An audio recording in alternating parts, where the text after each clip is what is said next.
Fala galera, sejam muito bem-vindos aqui nesse canal. Eu sou o Felipe Ferreira e está começando mais uma análise musical somente para você. A música que nós vamos analisar hoje é a Ele Vem Me Buscar, de Jefferson e Suelen. A música é de 2021 do álbum Vem Me Buscar. Em breve Jesus no céu vai aparecer. A música Vem Me Buscar, ela apresenta elementos que podem ser interpretados à luz das perspectivas teológicas de pré- e pós-tribulacionismo. Especialmente ao abordar temas relacionados à segunda vinda de Cristo, o arrebatamento e a eventos escatológicos que carregam consigo.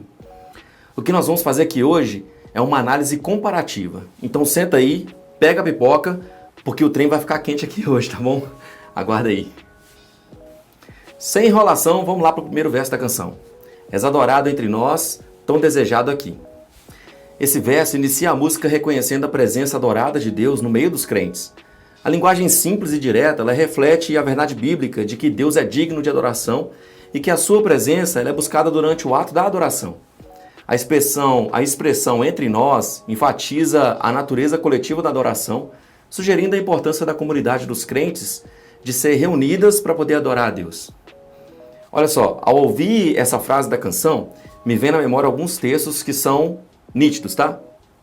O primeiro é João, no capítulo 4, no versículo 24, que diz o seguinte: Deus é espírito e é necessário que os seus adoradores o adorem em espírito e em verdade. Um outro texto que vem na minha cabeça é Hebreus 12, no versículo 28 e versículo 29, que diz o seguinte, ó: Portanto, já que estamos recebendo um reino inabalável, sejamos agradecidos e assim adoremos a Deus de modo aceitável, com reverência e temor, pois o nosso Deus é fogo consumidor. A adoração em espírito e em verdade, conforme mencionado lá em João no capítulo 4, no versículo 24 que a gente acabou de ler, implica uma abordagem sincera, guiada pelo Espírito Santo. A adoração não é apenas um ritual, mas é uma expressão do coração. Nessa parte da música, nós não temos divergências teológicas nenhuma, tá? Então, bora lá para o próximo verso. Mas nada se comparará com a glória que há de vir. Essa afirmação, ela destaca a expectativa da glória futura que aguarda os crentes. Ela pode ser associada a passagens como Romanos 8, no versículo 18, por exemplo, que diz assim, ó: Porque para mim tenho por certo que os sofrimentos do tempo presente não podem ser comparados com a glória a ser revelada em nós. Aqui também nós não temos nenhum tipo de divergência teológica, tá? Então, sem enrolação, vamos prosseguir. O verso 3 diz assim, ó: Eu não sou daqui, para casa eu voltarei. Ele vem me buscar e com ele eu irei. Esses versos sugerem a verdade de que o cristão ele não pertence verdadeiramente a este mundo e aguardam ansiosamente pela volta de Cristo. Na minha cabeça vem os textos de João, por exemplo, no capítulo 17, versículo 16, que diz, Jesus dizendo, né, eles não são do mundo, como eu também não sou. Aqui, nós vamos iniciar uma divergência teológica da música e olha só, eu vou ler primeiro os versículos e depois a gente comenta, beleza? João 14, no versículo 1 ao versículo 3, diz o seguinte, ó: Não se turbe o vosso coração, credes em Deus e crede também em mim. Na casa de meu pai há muitas moradas. Se não fosse assim, eu vou-lo teria dito. Vou preparar-vos lugar. E quando eu for e vos preparar lugar, virei outra vez e vos levarei para mim mesmo, para que onde eu estiver estejais vós também. Nós vamos explicar um pouquinho aqui sobre as duas visões para a gente poder entender melhor, tá bom? Visão pré e pós. Começando pela visão pré. A visão pré-tribulacionista é uma perspectiva escatológica dentro do cristianismo que sustenta a crença de que o arrebatamento da igreja ocorrerá antes do início da grande tribulação. A grande tribulação é geralmente considerada um período de 7 anos de tribulação e desafios, conforme está descrito em passagens bíblicas como Daniel no capítulo 9, no versículo 27, e em Apocalipse, no capítulo 7, no versículo 14.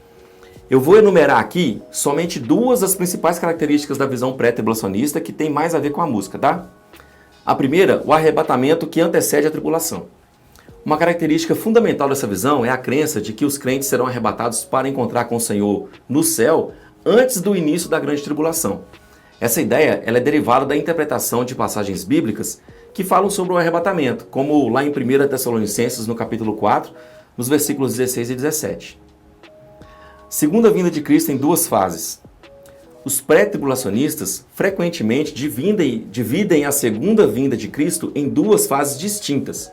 A primeira fase é o arrebatamento secreto, onde os crentes são removidos antes da tribulação. A segunda fase é a vinda visível de Cristo no final da tribulação para estabelecer o seu reino. A visão pós. A visão pós-tribulacionista é uma perspectiva escatológica dentro do cristianismo também, que sustenta a crença de que o arrebatamento da igreja ocorrerá após o período da grande tribulação. A grande tribulação é geralmente considerada um período de 7 anos de tribulação e desafios, conforme descrito em passagens bíblicas como em Daniel 9:27 e Apocalipse 7:14. Duas das principais características da visão pós-tribulacionistas é aqui, ó. Arrebatamento após a tribulação. Uma característica central dessa visão é a crença de que o arrebatamento da igreja ela ocorrerá após o período da grande tribulação mencionado nas Escrituras. Os crentes, portanto, passarão por essa fase de desafios antes de serem arrebatados para encontrar com o Senhor. A segunda é a única vinda de Cristo. Diferentemente da visão pré-tribulacionista, que divide a segunda vinda de Cristo em duas fases, o pós-tribulacionista ele vê a segunda vinda como um evento único. A vinda de Cristo e o arrebatamento ocorrerão simultaneamente no final da grande tribulação. Bora para o verso 4? Yeshua, o Messias aguardado, ele vem me buscar. Aqui o foco é colocado no nome de Yeshua, que quer dizer Jesus em hebraico, e na perspectiva pela sua vinda. Bom, isso me faz lembrar de Apocalipse 22, no versículo 20, que diz: aquele que dá testemunho dessas coisas diz: sim, venho em breve. Amém. Vem, Senhor Jesus. É o famoso texto do Maranata, né? E aqui também, nesse verso, a gente não tem nenhum tipo de divergência teológica, beleza? Então, bora para o verso 5. Em breve Jesus no céu vai aparecer, e todo joelho se dobrará, e toda língua confessará. Esses versos, eles ecoam Filipenses 2, do versículo 10 e versículo 11, que diz: para que ao nome de Jesus se dobre todo o joelho dos que estão nos céus, na terra e debaixo da terra, e toda língua confesse que Jesus Cristo é o Senhor para a glória de Deus Pai.